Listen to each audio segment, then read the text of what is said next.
All right, how's it going? This is going to be an attempt to put together my first editing video or editing tutorial where I'm going to try to take this image here and show you everything I did sort of from step one to finish in creating this final image.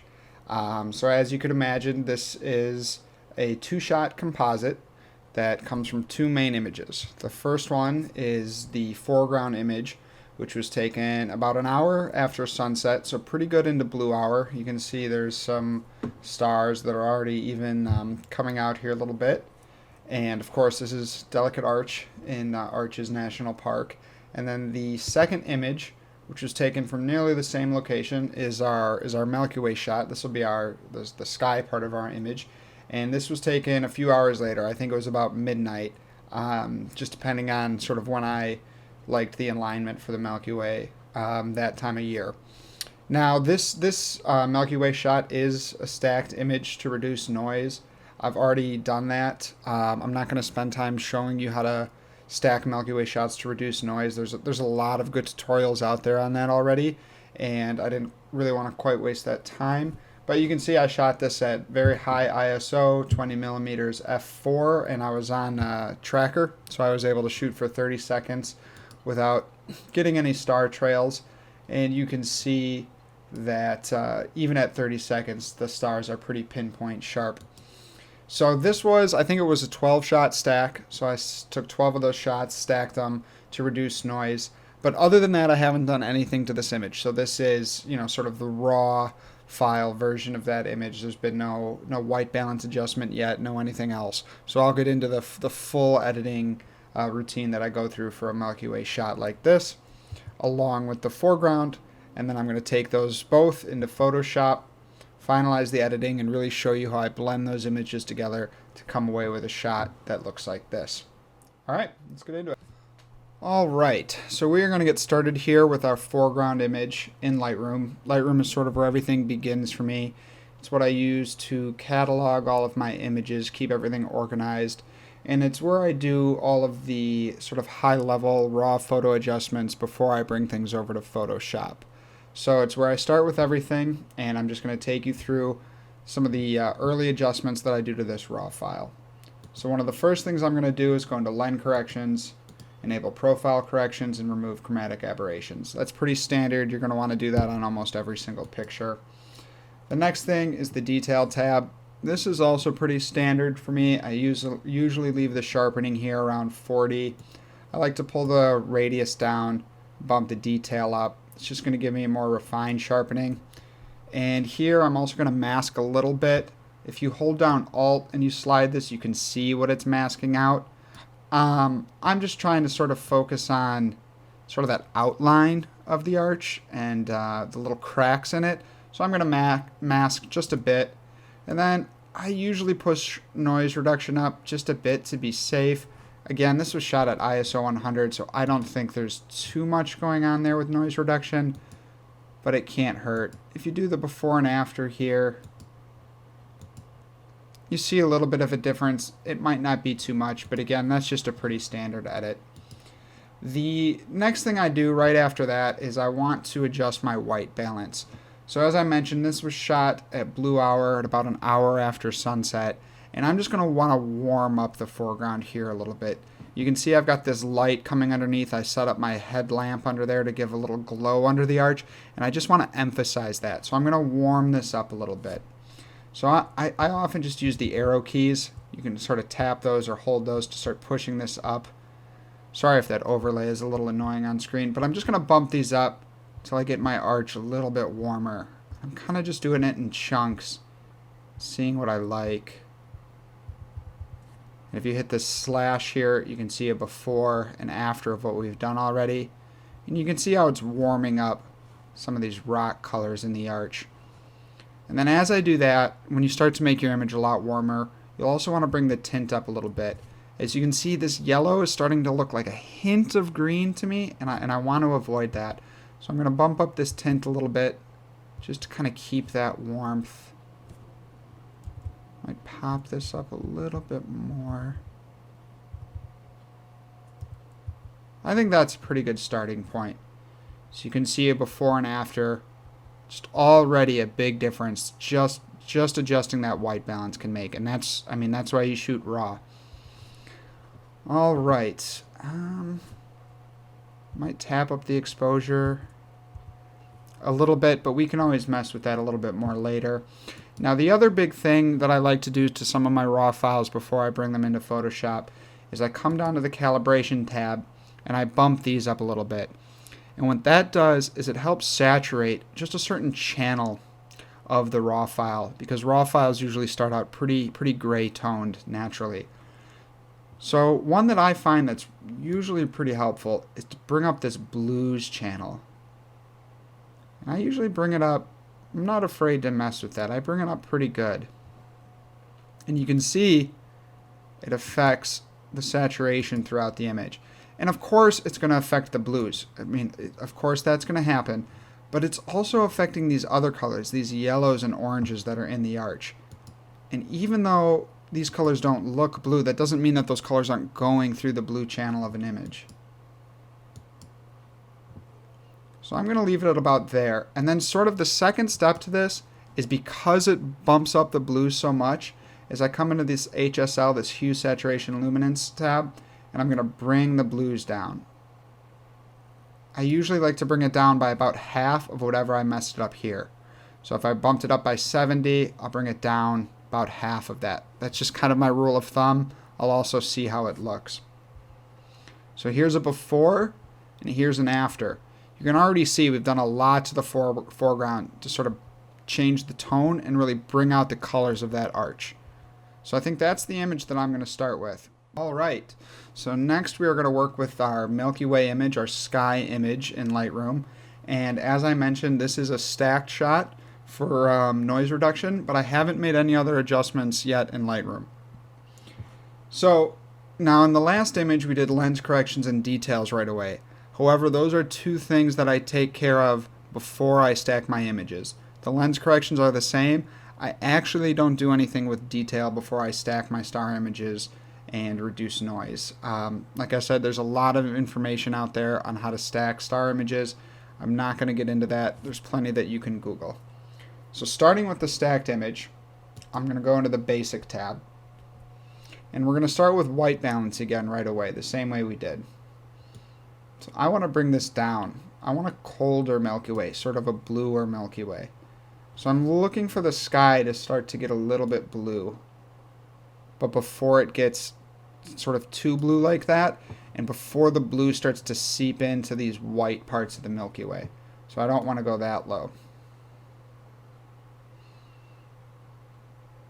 So maybe something like this, where you've got blues into the sky here, but where it's not really seeping in to the core parts of the Milky Way here. And then I'm going to bump this up a little bit. I want to avoid any sort of green tones in the sky. You can see how it gets a little bit green like that.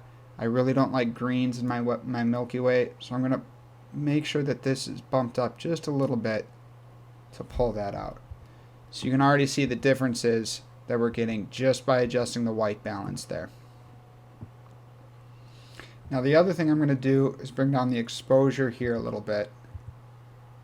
And that's already going to sort of help with the saturation and contrast. I shot this at a pretty high ISO, so I've got a lot of room to work with here. So I'll bring that down a little bit. And then I'm going to push up this contrast as well. Yeah, maybe to about right here. And I like to bring the highlights down in my Milky Way. I want the whites to stay bright, but I don't want the brightness to be bleeding into the dark areas of the sky, because that's what helps give it its contrast and pop. I'm also going to push the whites up. You can see that starts to give a nice glow around here if I reset that.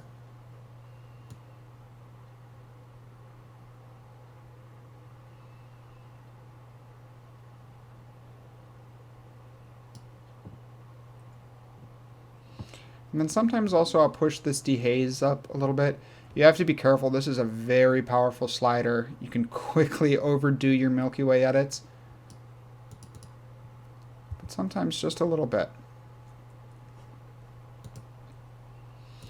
I will also sometimes go into the HSL panel, and I'll click on this guy to isolate a color, and I'll just make sure my blues, like I said, I don't want any greens, so I might push this up just a little bit.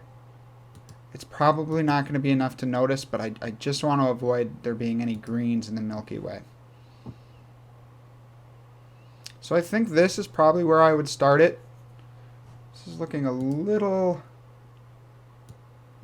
too blue, so I'm going to pull that back a little bit. I think right here. This will be the starting image that I pull over into Photoshop. Okay, we've now done everything that we need to do to these two images in Lightroom before we bring them over into Photoshop.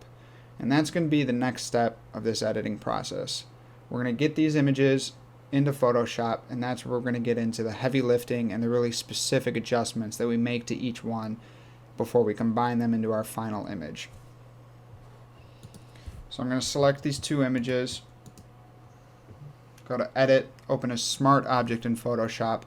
I can talk about smart objects for a minute once we get over there, and then we're going to continue the video over there. It might take my computer a little bit of time to get these open up into Photoshop, so I'll probably resume the video once we're up there and running. So we've got everything in Photoshop now. You can see we've got the two different smart objects that we opened up. They're on two different tabs, but we'll cover that in a second. And the reason that I use smart objects is because it saves all of these adjustments that we made earlier in Lightroom. You can see it has the adjustments that we made to the white balance, the exposure, highlights, whites, and everything. So if we decide while we're editing this in Photoshop that those original adjustments that we made in Lightroom were either too much or maybe not enough, we can come in and tweak them, and we're not locked in to what we did in Lightroom. So if I wanted to make this a little bit darker, I could click OK. It's going to take a second, but you can see it makes that same adjustment that we would have been able to make in Lightroom right here in Photoshop. So that's why I use smart objects. I highly recommend it. It's the most non-destructive way to edit your image and be able to adjust those changes that you made early on. So one of the first things I'm going to do here is I'm actually going to make a copy of this, just Command J. And then I'm going to turn it into, rasterize it as just a layer. And this is just as if I would have opened it as a layer instead of as a smart object. And the reason I'm doing that is because in order to make a selection, Photoshop will make that selection much more smoothly on a layer than it would on a smart object. I'm not entirely sure why, that's just how it works. And all I'm trying to do here is select the sky from this original foreground image and remove it so that we can just get the arch that we want from this image and get our Milky Way in there behind. And it looks like this is doing a pretty good job grabbing the sky, which makes sense. I mean, this is a pretty big contrast here. So I'm just going to select that. I'll even go into this select and mask, which just sort of shows the selection that we have. I actually don't think I need to adjust much. I will take this edge detection, bump it up to 1 pixel. That just allows the mask to kind of adjust itself by 1 pixel if it thinks it maybe missed something that I didn't catch when I was looking at it. So I'm going to turn this into a layer mask here, and then I'm actually going to Command I, which will invert that layer mask, and you can see what that does if I don't have the smart object underneath, is it just takes our sky out. We're left with just the arch. So that is what I want. I'm going to put it actually on this group. You can just drag that up. I'm going to delete that layer that we had because I don't need the layer. I want to keep this original smart object that we had. And now I've got the smart object in a group. Oh, not yet. Smart object in a group with a mask on it. And this is where we're going to make all of our foreground edits. So I'll even save that as foreground. All right. Our next step is going to be bring this Milky Way image over into the foreground editing space. So I'm going to come here, select this, and then just do Command C to copy, Command V to paste. Just copy and paste. Opening up the canvas here a little bit just so that we can see both images on the same space. I'm going to do that.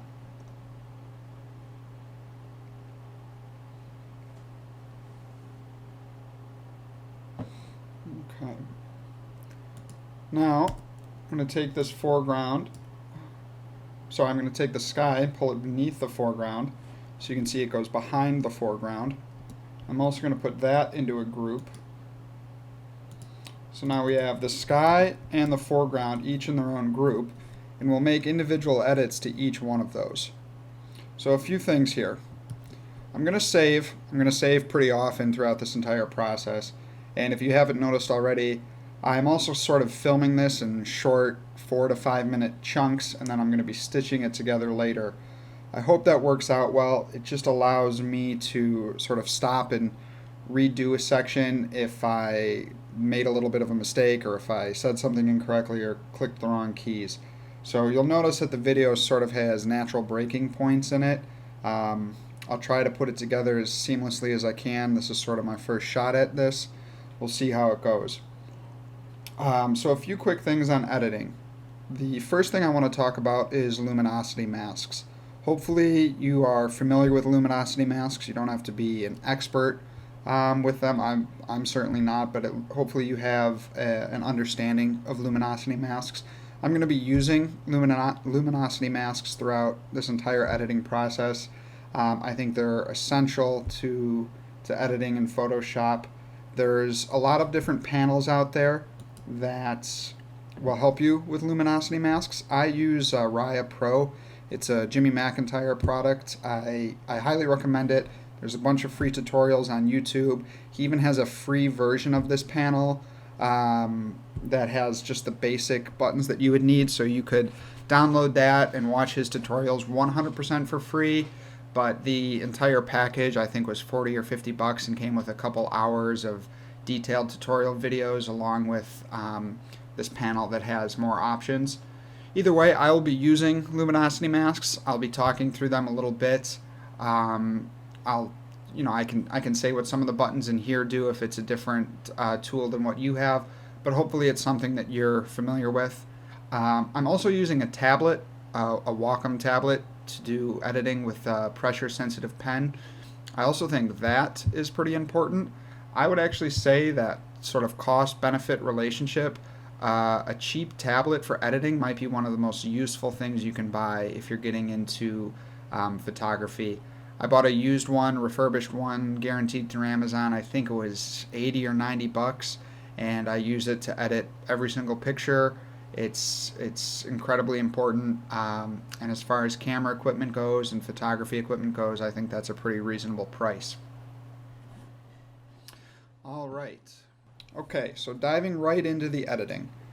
I'm going to start with the Milky Way part of this image, and more specifically, I'm going to start with editing the dark portions of the Milky Way. And in order to do that, you guessed it, I'm going to use a luminosity mask. So I'm going to come in here to my panel. I'm going to select a Darks 1, which is going to be a pretty wide selection, and it is going to generate this mask for me. And it's grabbing the pixels based off of brightness. So it's grabbing most of the pixels on screen because we're using a pretty dark image. And then I'm going to use these sliders here, which would be the same sliders that you sort of see in a levels adjustment layer. And I'm going to use them to refine the mask even more. And what I'm trying to do is select the dark parts of the sky and sort of the background part of the sky without selecting the parts of the Milky Way core. So I want a mask that has sort of all of these dark blues and dark parts of the sky, but doesn't select all of these bright parts that are stars in the Milky Way core. So that's what I'm looking for here. And this is going to be a pretty sharp, a pretty contrasty mask. Not that much. I'm going to keep pushing this. There we go. We're starting to get there.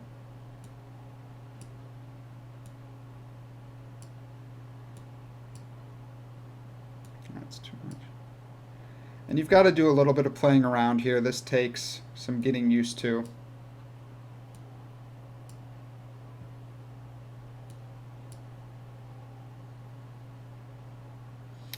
So I think this is a pretty good starting place. And you can see what this is selecting. The white is the part of the mask that's going to be open. That's the part that we're working on editing right now. And the whites are, in this image, in the mask, are the dark parts of our image.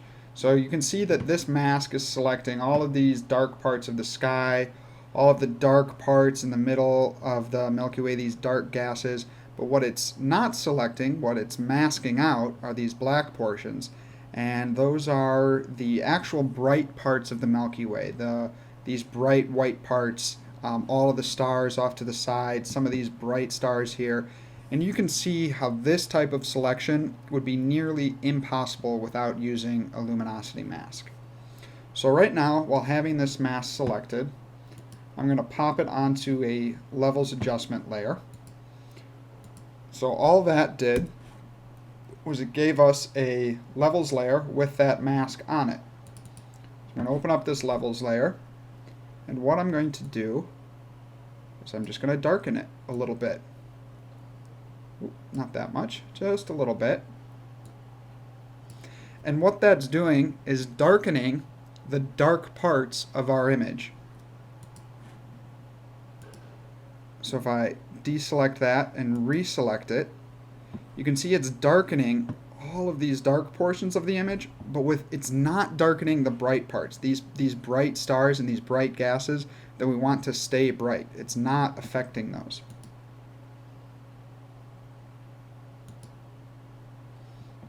And you can see the difference if I turn the mask off, first turning the mask on, where it's affecting everything. So I start with that. That's a levels layer. It's just kind of bringing down all of these dark parts. And now I'm going to get even more specific. So I'm going to take this command. I held command and I clicked on the mask to select that mask. So that's the same mask that we had selected. I'm going to create a new layer, and then I'm going to create a mask on that layer. And it's the same mask that we had before, identical mask. I'm going to go to this layer, switch to overlay mode, bring out my brush tool. I want a black brush, so you can see that I have a black brush selected over here. And what I'm going to do now, and this is where I start to use my brush and tablet, is I'm going to paint in black to the dark parts of this image that I want to become even darker. And you can see that's really strong. Usually a good rule of thumb is anytime you're using overlay and you're painting on overlay, you want to bring the opacity down. I usually bring it down somewhere into the 30%, 33, 34, whatever. So now what I'm doing is with a really small brush and really lightly, and this is where the pressure sensitive tablet comes in very handy, is I'm just painting in the dark parts of these images, these little dark sections in here. And I can paint over this pretty aggressively because we have a mask on this layer, so I don't have to worry about painting black onto any of these bright parts that I want to stay bright. So I can really add some darkness into here without having to worry about affecting the bright parts of this image.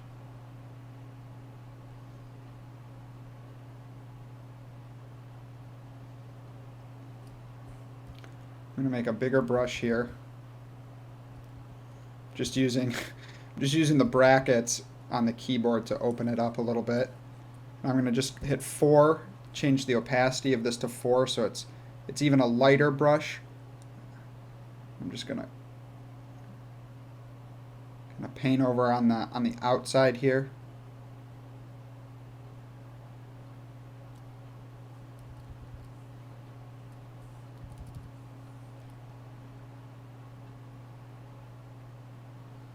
maybe a little bit through here. Okay. I'm going to take these two layers back. I need to remember what all of this is. Everything. I'm going to grab these two. And we can just already see what kind of difference that's adding to the sky. And if we think it's a little bit too much, go to one of these files that we edited, and we can lower it even more. So if we think the opacity here is too strong, we can lower it even more. But I think it's good at about 30. Alright, I'm going to hit Command S and save. Okay, continuing with where we left off. Next, we're going to get into editing the bright parts of the Milky Way. And very similar to how we did the dark parts of the Milky Way, we are going to use a luminosity mask. So I'm going to come into here, and this time I'm going to select a bright mask. And similar to last time, I want to select the bright parts of my Milky Way, all of these stars, all of the bright glowing parts around the core here, but I want to do that without selecting the dark parts of the Milky Way that we were just working on. So again, I'm going to use these sliders to refine that.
Okay, that took me a second, but this is the mask that I feel pretty comfortable with.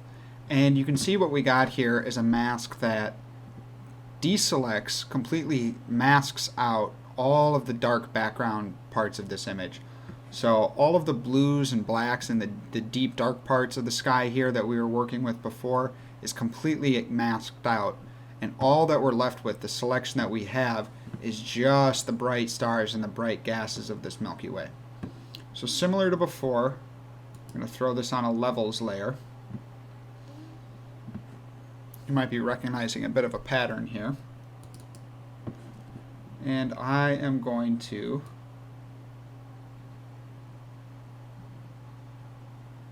just going to brighten this up.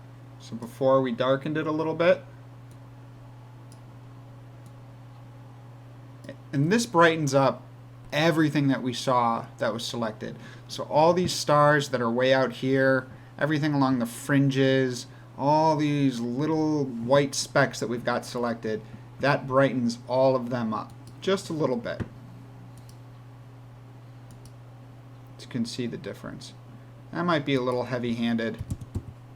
Might turn that down to about 80. Might turn it down to about 60. I can always come and bring that up later. We'll see. So similar to before, I'm going to hold Command, and I'm going to select this layer mask, which is going to give me that same selection again, so I don't have to go do that all over again. I'm going to open up a new layer. I'm going to put that mask on it. These are very similar steps to what we were doing in the darks part of this edit. So I'm going to have this be levels brights. I'm going to have this be brights 1. And instead of setting this to overlay, we're going to set this to soft light, which is similar, but it's not as aggressive. So it's more of a soft edit as compared to a hard edit. So I'm going to I have my brush selected here. And what I'm going to do is, instead of just using pure white, if you remember when I did the dark parts, I did just black. But here, I'm actually going to select a color. It's going to be almost white, but it's going to have a little bit of the color that was in the Milky Way already. So what I'm doing here is, I have my brush, and if you hold Alt while you have your brush out, it pulls up this little eyedropper, and it lets you select a color. So I'm selecting that color there. And then if you go over here and you click on this, it shows you where you are on the, I don't know, light spectrum and how bright and saturated you are as well. And I want, let me see, I'm looking for something here in these bronze and yellows. And I'm going to get a very kind of light desaturated version of that. I don't want it to be yellow. I want it to sort of be that bronze color that's sort of already occurring in the Milky Way.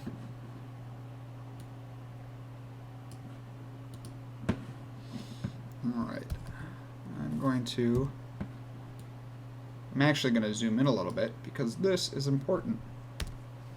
It's all important. And now again, I'm using my tablet with the pen. I'm just going to start sort of painting that in. We've already got pretty good color in here, just from the original file that we're using. But maybe some of these other parts over here, just going to paint them in a little bit more.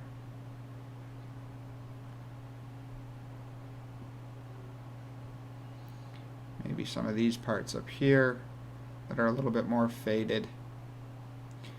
And again, I can just paint over this entire thing because the mask is protecting me from these dark areas.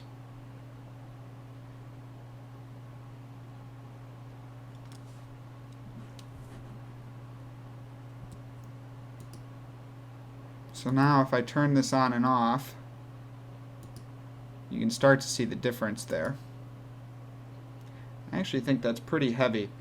Usually with soft light, I'll bring it down to about 60%. With overlay, 55. And what I'm going to do, I held Command, selected the mask to select it again. New layer, new mask. So again, just another layer. Call this Brights 2.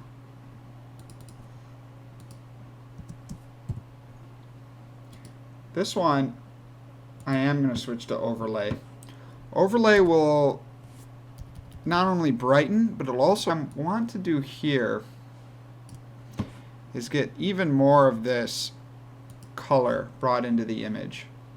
So before, when we had a selection up here that was, a really bright, desaturated selection, here I'm going to go over more. See, it brings more color into the picker. So it's going to be more color, and I'm going to make a pretty small brush. And what I'm going to do is sort of go around the very edge of the Milky Way here. The parts right before it gets into the dark part. Just these fringes here.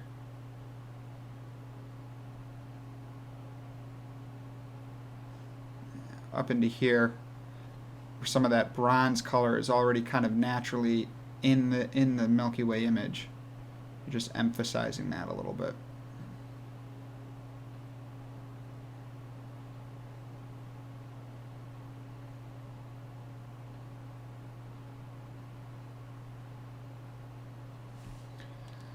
Let's see what kind of difference that made.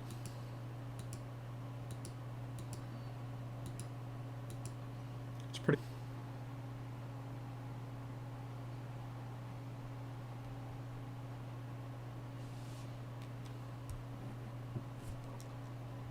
Also, similar to before, I'm going to take these brights layers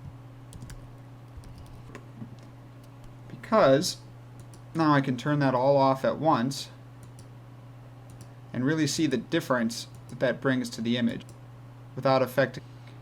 And I'm actually going to take both of these brights and darks, and I'm going to call this D and B, the edits that we made so far. Tomorrow, an hour later, a month later, I could take the entire brights folder and bring that down.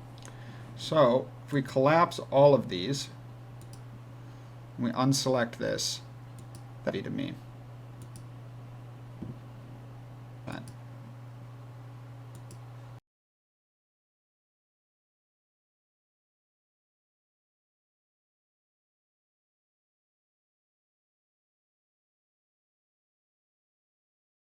Okay, so one other thing that I want to do to the Milky Way image here, specifically the stars, and I'll throw this in the brights folder because it relates to the brights part of this image, is I want to give the stars a little bit of a glow. And the way that you do that is you create a new layer, you switch that layer to soft light. You get a brush. You start with a very small brush, about 10 pixels. You zoom in. You can see we're almost at 150% here. In fact, we will be. You come over to your stars with your brush. You select a color that you find in this star. I'm looking for sort of a baby blue kind of color. And with this layer on soft light, take a very small brush and you click around the star, you make it a little bigger, you click again, a little bigger, you click again, you click again. And it's giving it sort of a glow around the star. So you go back down to your small brush, click once, click again. There you go. So I'm going to do this on quite a few of the stars, and I'll probably speed through the process a little bit. Speed up the video, I mean.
Okay, so that's a pretty detailed process, and you can spend as much time or as little bit of time on that as you want. It's definitely subjective. Some people like that glow, some people don't.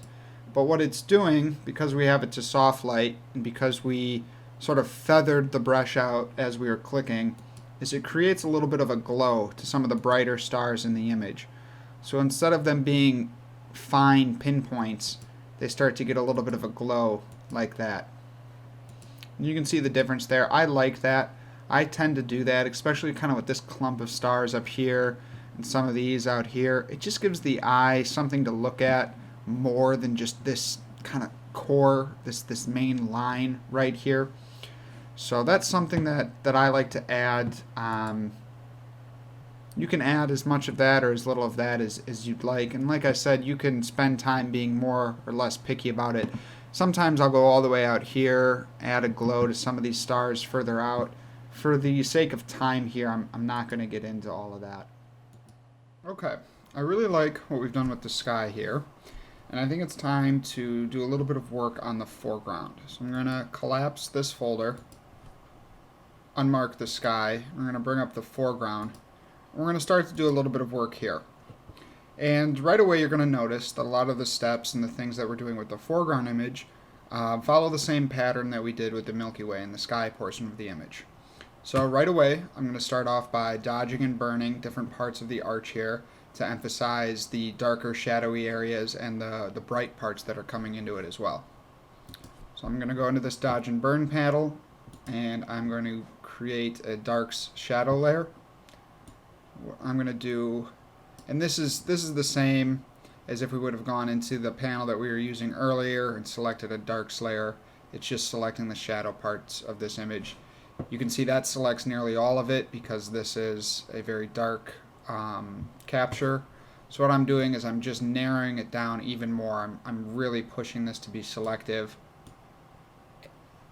And what I'm doing here is I'm just trying to grab the dark parts of what is already a very dark image. So these are really the dark sort of cracks and crevices in this rock, really the blacks, the darkest part of that image. So I'm going to create that layer. This function automatically puts that mask on a layer mask that's set to overlay. That's why I used this panel instead of the Instamask panel. It just skips a couple of steps in creating the mask. So I'm going to switch to a brush. I'm going to use a black brush, very soft brush. And again, we just have a blank layer here with a mask that's just allowing us to edit just the darkest parts of the shadows of this image. And what I'm going to do, I'm going to come in here with this black brush, and I'm just going to start to paint in the darkest parts of this arch. The parts that aren't getting hit by any of the light, and the cracks, these dark corners, these dark sides. That's doing a pretty good job. Bring this down quite a bit. Doesn't need to be a big adjustment.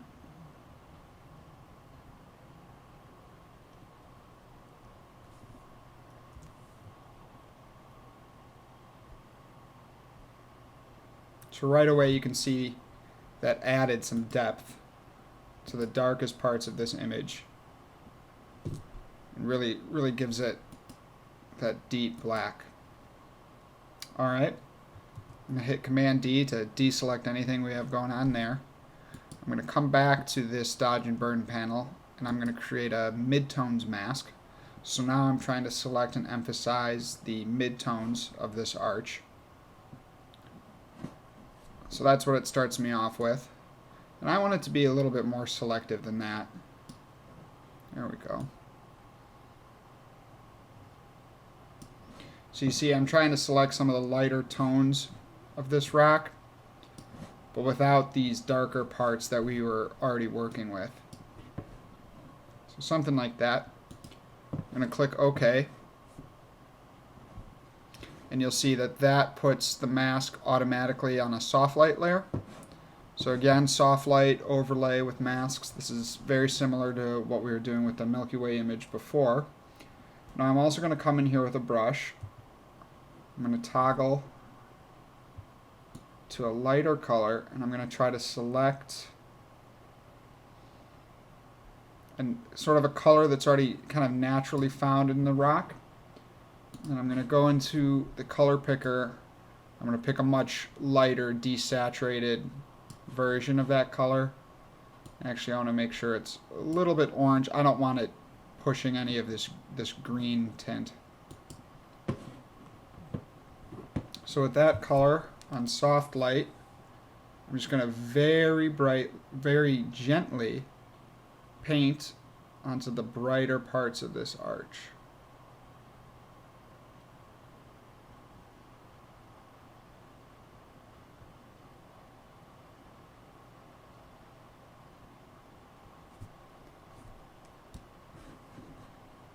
And these are very subtle adjustments. I'm not trying to paint these in very heavily. So you can see the difference there. If I click that on and off, it just brightens up these lighter parts of the rock. Sort of the top parts that you can imagine might be catching a little bit of light from a very bright night sky. I'm going to put both of these in a group. Call that D&B for dodge and burn. You can see if we turn those both off, just adds a little extra pop to that arch. Alright, what I'm going to do now is just a very quick adjustment to our foreground image. So what I'm going to do is I'm going to hit Command Option Shift E on a Mac. And what that does is it creates a new layer that is a copy of the merged layers below it. So in this situation, it is this original foreground layer with our dodging and burning in a new layer put above those two. So what that does is it allows me to make edits directly onto this layer, which is what we're going to do, without affecting sort of our source material, I guess, for lack of a better term. So if I make some edits here and I don't like what I did, or I want to go back and change them, I can delete this layer and start over. It's not affecting the things that we've already done that we're comfortable with. So what I'm going to do is I'm going to come in here to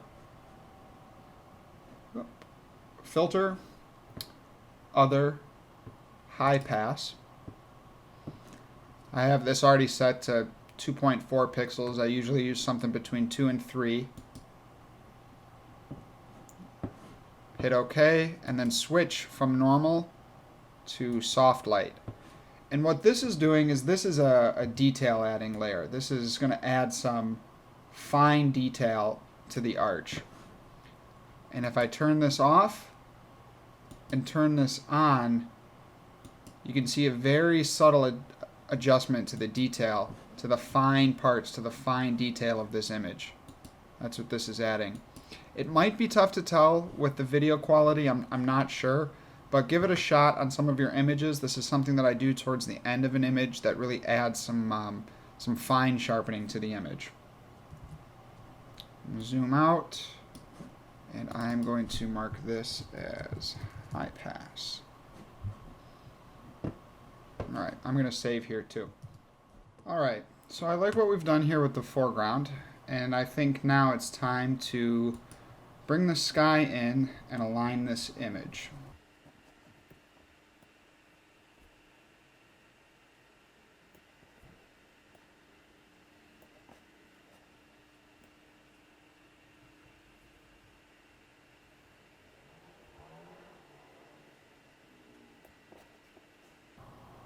I think there looks pretty good.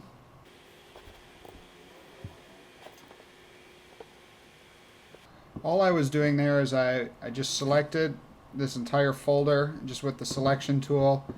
I just moved it over and then also grabbed the corner to switch the angle of it to just give it an alignment that I thought was better for the image.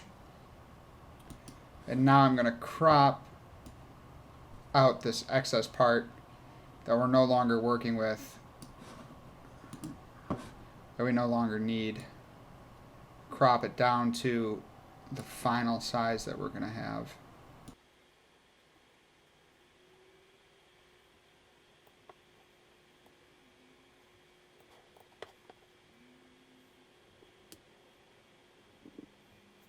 Sorry, my computer's struggling to make all of the to move all of those layers simultaneously without having a heart attack. So this is the final image that we're left with. This is probably slightly different than the original one that I showed you.